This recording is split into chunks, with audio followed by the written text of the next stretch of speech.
Bom, agora para falar com a gente, eu vou chamar um mestre em design pela César School com formação técnica e superior na área industrial e educacional. Consultor nos institutos do Senai Pernambuco, onde atua com serviços, tecnologia e inovação. Tudo que a gente gosta de falar. Trabalhou no segmento educacional por 8 anos como professor do ensino técnico e superior no desenvolvimento e facilitação de projetos educacionais. Também atuou como gestor na condução do planejamento e gerenciamento de serviços educacionais. Ele vai falar sobre as contribuições do design para aumentar as doações de órgãos em Pernambuco. Então a gente vai começar, antes de chamar, eu quero só assim, quem aqui é doador de sangue e doador de órgãos? Ao final desta fala, este número vai aumentar, certo? Bora, Rinac Júnior!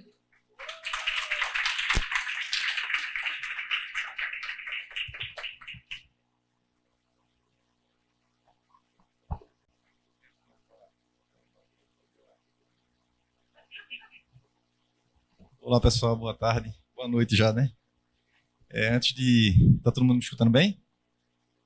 Antes de iniciar, eu queria destacar que o design de serviço desse evento aqui está magnífico. Parabenizar a equipe por todo o cuidado que vocês tiveram aí não só com os palestrantes, mas também com todos os convidados, né?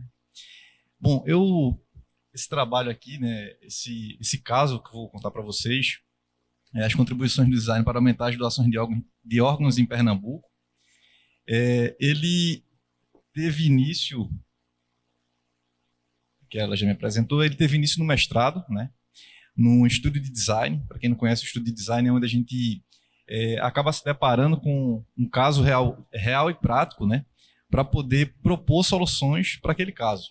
Então, essa equipe bonita, participou da construção dessa solução, né, de propor essa solução.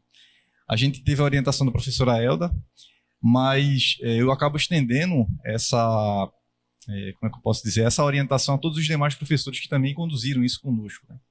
Então, naquela época, a gente teve a colaboração. Cadê a professora Érica? Está por aí ainda? Ou já foi? Não sei, acho que não. Mas ela também teve uma contribuição muito bacana, né, no início dessa construção.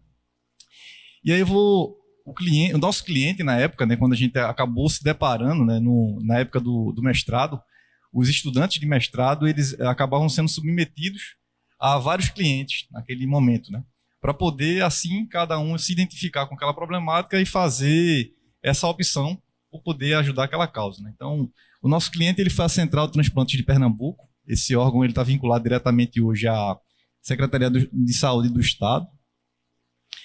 E aí aqui eu vou trazer para vocês um pouco do cenário que a gente foi apresentado naquela época. E também trazer alguns dados mais atualizados, né? Porque esse trabalho ele foi desenvolvido no finalzinho de 2019, então ele acabou virando naquela época da pandemia.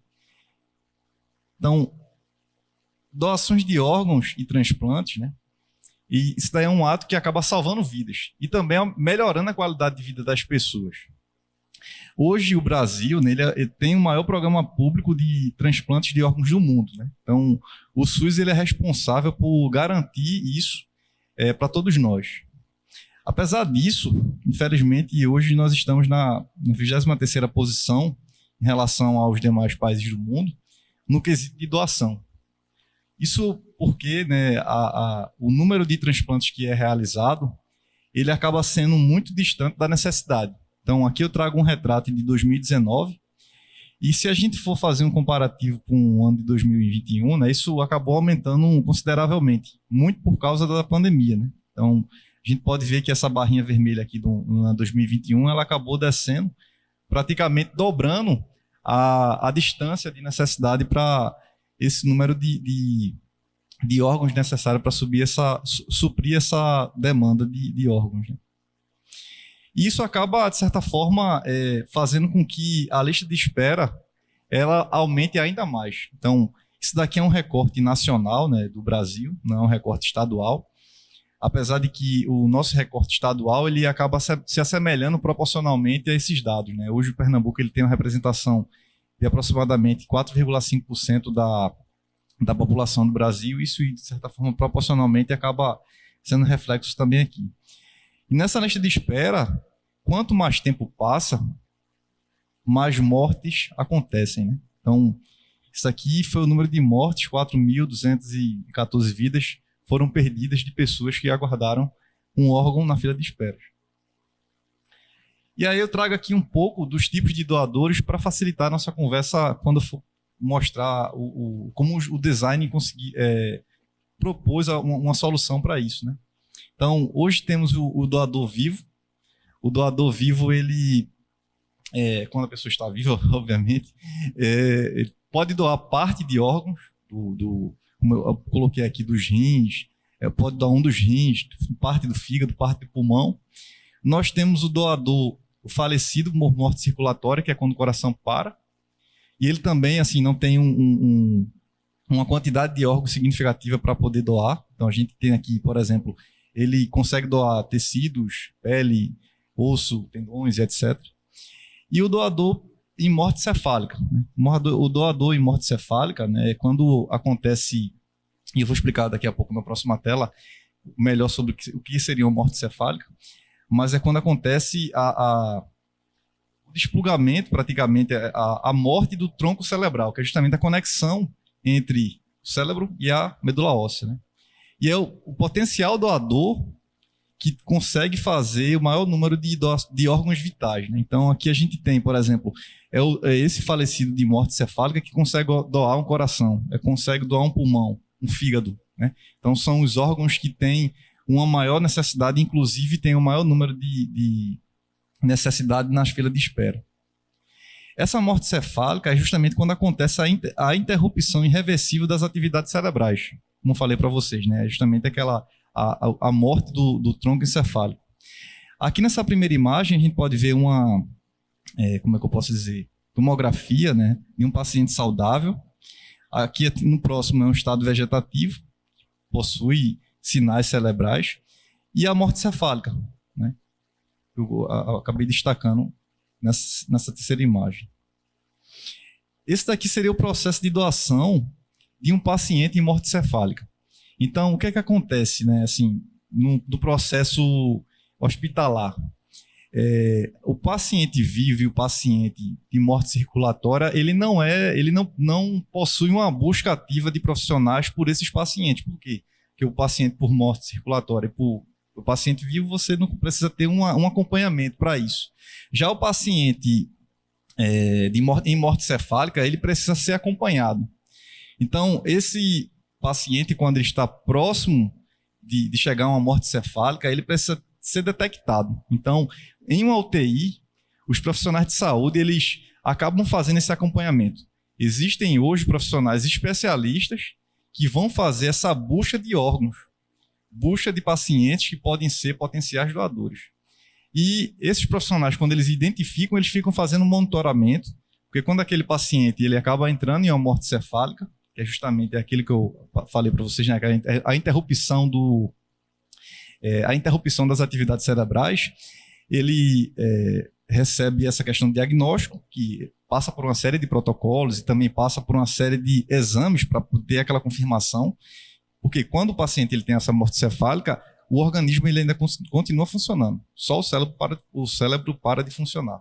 Então, o coração quando está batendo, o pulmão continua funcionando, justamente por isso que os órgãos que estão ali, eles conseguem ser doados. Então, depois que acontece esse diagnóstico, todos esses exames, a família é notificada e a família é questionada se eles querem fazer a doação dos órgãos daquele paciente. Quando a família aceita fazer a doação dos órgãos, e eu até destaco aqui que quem é responsável por fazer a doação dos órgãos é a família, né? Por mais que você queira fazer a doação dos seus órgãos, você tem que deixar isso claro para a sua família, porque quem vai fazer a autorização é sua família, dos seus órgãos. Depois que acontece essa autorização, existe a remoção dos órgãos e o transplante. Então, todo esse processo... Puxa, calma aí, rapaz. Todo esse processo, ele acaba sendo meio que cíclico, né? E o desafio que nos foi apresentado foi justamente aumentar o número de doações de órgãos em Pernambuco. E para isso a gente acabou usando o design de serviço. né, como uma abordagem para poder entender, né, como é que a gente poderia desenhar melhor esse serviço. O design de serviço ele acaba sendo ancorado no design thinking, e eu trouxe aqui um trecho, né, ele não tem uma definição fixa. Inclusive, um dos autores que é bem conhecido nessa área, que é o Stick Dorn, ele até coloca que esse design de serviço ele acaba sendo muito dinâmico, né, e passa por constantes evoluções, mas o Miller ele acabou reunindo um conceito de 150 colegas dessa área de design de serviço, e eu trouxe um trecho dessa definição que eles fizeram, né, que é uma abordagem para projetar serviços que equilibra as necessidades do cliente e as necessidades do negócio, buscando criar experiências de serviços fluidas e de qualidade. Então, como é que se deu a pesquisa, né, para a gente poder entender? Até porque todas as pessoas que estavam ali naquele grupo que eu apresentei para vocês, nenhum de nós era da área de saúde, né? Então, a gente acabou se deparando com a situação que a gente teve que mergulhar em um universo que não era familiar para ninguém. Então, a pesquisa, a gente conseguiu construir um mapa de stakeholders, né, para poder entender todo o contexto. A gente fez uma matriz CSD e a gente levantou algumas hipóteses, né, que foi desde a questão da pouca capacitação técnica dos profissionais, a tentar entender, né, a levantar se a problemática estava em torno da questão do pouco conhecimento e engajamento sobre o tema de doação de órgãos pelos funcionários dos hospitais, que passou também pela questão de saber se era o baixo número de recursos materiais para a manutenção de potenciais doadores, e até mesmo entender um pouco da população em geral se era medo dessas pessoas falarem sobre esse tema com seus familiares. Então, para isso, na etapa de descoberta, né, de pesquisa, a gente fez várias pesquisas secundárias, a gente fez algumas revisões literárias, a gente fez uma pesquisa com 402 pessoas, né, no público geral. A gente acabou fazendo um recorte aqui de Recife, Pernambuco, para poder entender se essas pessoas elas tinham medo de falar sobre doação de órgãos com as famílias, se elas também sabiam que era uma morte cefálica, né? Porque quando o profissional de saúde ele vai abordar o familiar, né, para poder explicar o que é que o familiar dele acabou passando, ele tem que explicar qual foi a causa da morte, como é que aquele paciente acabou entrando naquele óbito, né? Então, a gente fez essa pesquisa com o público geral. A gente também tentou entender os colaboradores dos hospitais. A gente conseguiu pesquisar 94 profissionais de saúde aqui de Recife, que foram desde pessoas que trabalham diretamente com doação até pessoas que trabalham indiretamente, e foram profissionais de várias áreas do hospital, não foi somente da UTI, por exemplo. E a gente também conseguiu fazer algumas entrevistas semi-estruturadas com os profissionais de saúde, para poder entender melhor, né, aquelas dores, as fraquezas e algumas aspirações que eles profissionais tinham. Isso fez com que a gente conseguisse validar uma das hipóteses. Na verdade, as outras tinham também traços de que eram verdadeiras, mas a que acabou sendo mais, como é que eu posso dizer, evidente, né, naquele momento, foi essa primeira, que é sobre a questão da pouca capacitação técnica dos profissionais de saúde, das UTIs e das emergências para monitorar potenciais doadores, causa dificuldade na brevidade de diagnóstico de morte cefálica. Então, muitos profissionais, a morte cefálica, muitas vezes, ela só se dá naquele ambiente da UTI e da emergência, né? Que é justamente onde o paciente acaba entrando nesse estágio. Então, esses profissionais eles não tinham capacitação técnica para isso, né? Aí a gente acabou gerando duas personas. Uma persona que é a Sara, que foi a persona dos profissionais de saúde que tinham um contato direto com doação de órgãos. Então, dentro de um hospital, tem profissionais de saúde que trabalham diretamente com doação. Eles fazem essa busca ativa. E tem um profissional de saúde que ele não trabalha diretamente com doação. Ele acaba trabalhando na UTI, mas ele não sabe assim, a fundo os pormenores da doação, que justamente foi o Drauzio. E o Drauzio, ele acabou revelando para a gente que a doação de órgãos não era um tema que, às vezes, ele não se deparava nem na graduação. Acabava se deparando na graduação simplesmente dentro de uma disciplina, tinha um trecho falando sobre aquilo. Então, como é que ele ia ser capaz de poder ajudar a equipe de doação de órgãos a poder identificar potenciais doadores? Então,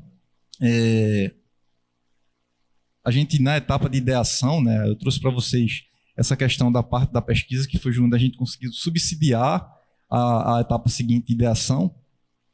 Ela contou com a utilização de várias ferramentas e métodos de design, né, que muitos de vocês conhecem, e a gente conseguiu gerar várias ideias, né? Então, nessa época, a gente estava passando pela... Foi logo na questão do auge da pandemia, né?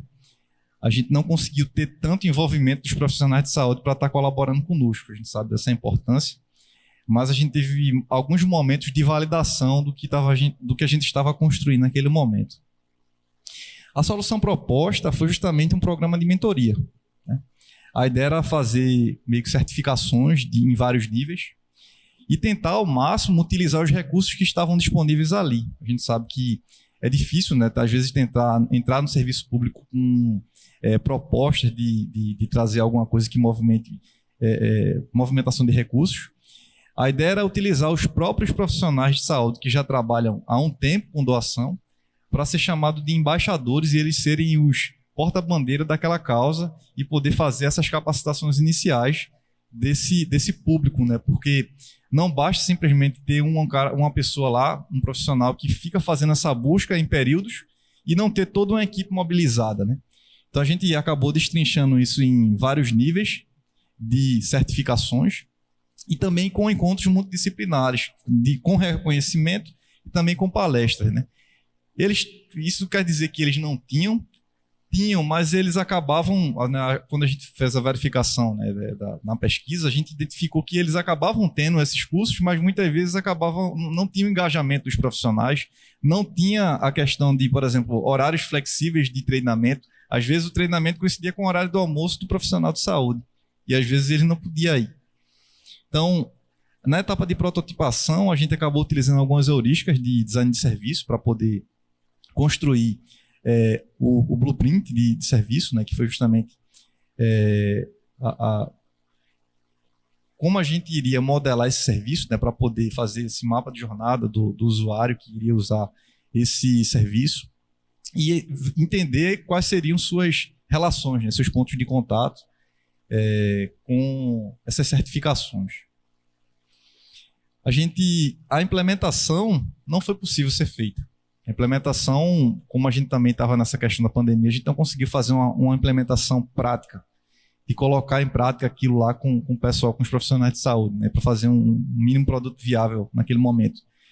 Mas a gente conseguiu fazer uma validação com os profissionais de saúde, né? A gente a gente fez um storytelling, né, contando rapidamente para os profissionais como é que funcionaria aquilo dali, aquele programa de capacitação, né? Aquele programa de mentoria. E isso não foi somente com as pessoas que estavam envolvidas diretamente conosco, né? A gente conseguiu trabalhar isso com vários atores. E, como eu posso dizer, a gente conseguiu fazer uma validação com esse Canvas, né? Esse Canvas aqui foi proposto pelo professor André Neves, e ele consegue fazer uma validação em vários aspectos, né? A gente construiu um formulário, e conseguiu fazer essa validação numa perspectiva em vários aspectos. E a gente conseguiu ter bons resultados, né? O pessoal gostou, achou bacana, disse que era viável a implementação.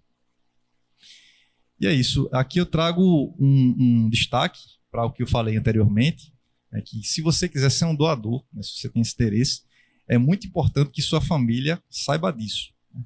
É importante que eles tenham essa consciência, porque só quem vai autorizar isso é por lei, né? Não basta simplesmente você ter escrito, ter colocado na identidade que quer ser um doador.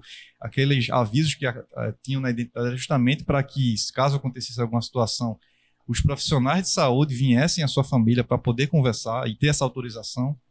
Então, é importante que haja essa conversa, né? Caso você tenha interesse em ser um doador de órgãos. E é isso, pessoal. Eu gostaria de agradecer a todos. Eu me coloco à disposição para algum esclarecimento.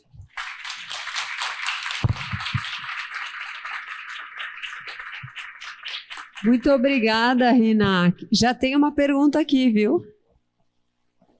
Tudo bom, Rinak? Tudo bem. Eu sou Márcio, sou aluno aqui do mestrado de design. Você colocou no seu mapa dos stakeholders, sim, líderes religiosos. Sim. Logo abaixo, na matriz CSD, você dá um número sobre a questão da religião no impacto da decisão da doação, né? Na Bahia, de onde eu sou, eu morava com 2 tias. Uma delas, a expressão de fé dela não permitia a doação de sangue. Só que ela era mais velhinha. Então tinha a minha tia no meio e ela adoeceu, tia Raimunda. E na carteira de identidade dela tinha lá, não sou doadora de sangue, etc, etc. Tia Raimunda precisou de sangue. Foram 48 horas de tensão. Nós não tivemos dúvida depois. Eu disse, tia Lúcia, a responsável é você e eu vou ficar do seu lado. Vai doar. Ela vai receber a doação. E o médico disse, nós médicos defendemos no juramento a vida. Então não teve nenhum problema. E o líder religioso nem veio visitar tia Raimunda após esse problema. Você teve isso? Você teve esse conflito? Porque eu acho que isso, nesse momento em que nós estamos agora, tendo que defender a ciência, estamos tendo outras complicações em relação a essas questões. Como foi que você lidou com isso?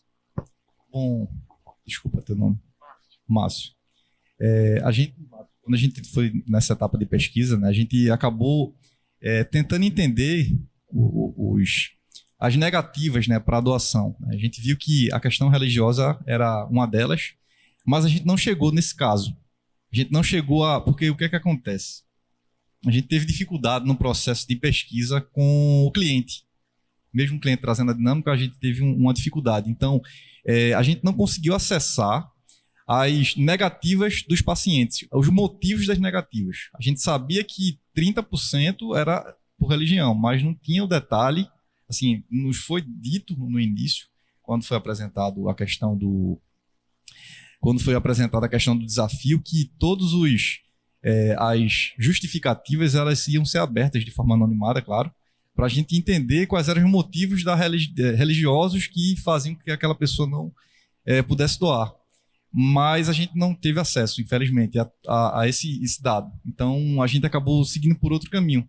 Por isso que a gente acabou fazendo a pesquisa com a população e indo direto para a questão do pessoal dos profissionais de saúde. Os motivos de não doação de órgãos, um dos maiores deles é justamente a questão da religião. Mas a gente não conseguiu entender a fundo isso. A gente teve um caso, a gente teve alguns casos de pessoas que não quiseram nem responder a pesquisa para falar sobre doação. Porque, assim, e aí, assim, teve várias insistências de pessoas que eram próximas àquela pessoa para responder, mas meio que ela não queria falar sobre aquilo. A gente teve um caso desse, que a pessoa não queria falar sobre doação de órgãos e a gente acabou respeitando, né? Mais uma pergunta aqui. Boa noite, meu nome é Antônio Calado, aluno do mestrado. Era mais ou menos na linha de que o Márcio falou, ele roubou minha pergunta. Mas era sobre o seguinte, porque mesmo você botando assim, eu quero ser doador, mas a família chega lá e diz, não, minha religião diz que eu não vou deixar você doar. Quero seu corpo inteiro. Mas você disse que já não entrou nessa seara. Isso, exatamente. Quem acaba decidindo é a família. Se a família acabar não respeitando aquilo, a pessoa tem uma religião X e não queria doar, e a família acaba decidindo que sim, é a família que acaba decidindo no final, felizmente. Mais alguma dúvida?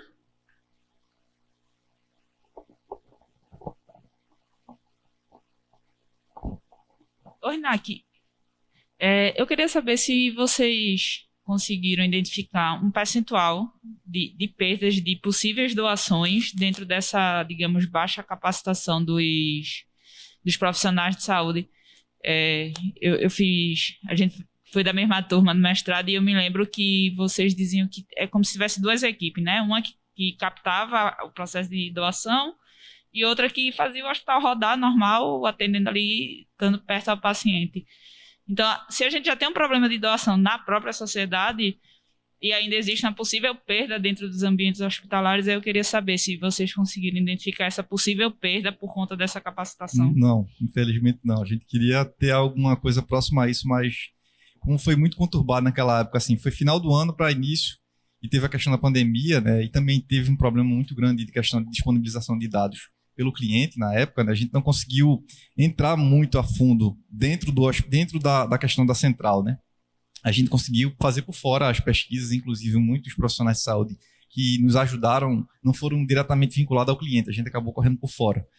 Mas, assim, eles colocam que, assim, até nos próprios dados, né, que são disponibilizados de forma livre para acesso, que tem algum percentual que é por conta dessa questão da identificação, mas a gente não conseguiu entrar dentro desses dados para poder entender essas motivações, saber se era, sei lá, falta de capacitação ou dúvida se aquele paciente ele estava ou não em ser um potencial doador, mas a gente não conseguiu ter isso muito próximo.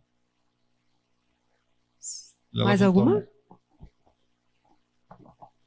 Oi, boa tarde, Ina. Eu fiquei com uma curiosidade sobre a solução. É um programa de mentoria. Eu fiquei me perguntando se dentro desse programa de mentoria haveria uma formação sobre como abordar justamente o assunto com a família, porque eu entendi na parte da hipótese que o problema que estava sendo focado era a questão de os profissionais de saúde eles identificarem que existia a possibilidade de haver uma morte encefálica para poder haver um acompanhamento maior e perceber que aquilo era um potencial doador caso houvesse a morte encefálica. E eu perguntei isso porque, assim, a minha irmã, ela trabalha em UTI e uma dor que eu percebo nela no dia a dia é o fato de que ela lida com a morte todos os dias quando ela trabalha. Então, ela é só um ano mais velha do que eu, então ela é muito jovem. E ela precisa falar sobre a morte com as pessoas. Então, assim, ela precisa dar essa notícia. E dar essa notícia já é um trabalho, assim, o profissional de saúde precisa de uma formação para ele poder dar essa notícia de morte. E eu fico imaginando, assim, além de dar a notícia de morte, você precisar abordar sobre esse assunto, será que isso daí também não é um outro problema de, assim, você identificar que é um potencial doador, já é um problema. Mas, e a parte também de você pegar e abordar com a família? Porque, assim, a família, ela vai ter a questão do consentimento, que é muito importante para que ocorra a doação. E é muito importante que a forma como você aborda seja empática. Porque, assim, a pessoa acabou de perder um membro da família, então ela vai estar fragilizada. Então, o profissional de saúde vai ter muita responsabilidade de abordar aquilo com aquela pessoa. Concordo contigo. No caso, assim, pela conversa que a gente teve, né, com o pessoal lá do Central de Transplantes, eles tinham muitas capacitações da equipe especialista em doação e transplante de órgãos, né? Não era, por exemplo, eles não iam pegar um profissional que não trabalhava com doação para poder fazer essa conversa. Eles tinham esse trato, assim, eles disseram que tinham toda essa construção de ter um profissional muito mais preparado para poder ter essa conversa. Mas, assim, a gente não conseguiu entender se as negativas da família tinham algo relacionado com essa fala. A negativa familiar é um dos mais altos índices de não querer doar órgãos. Eu acho que está em torno de 20 e poucos % no total.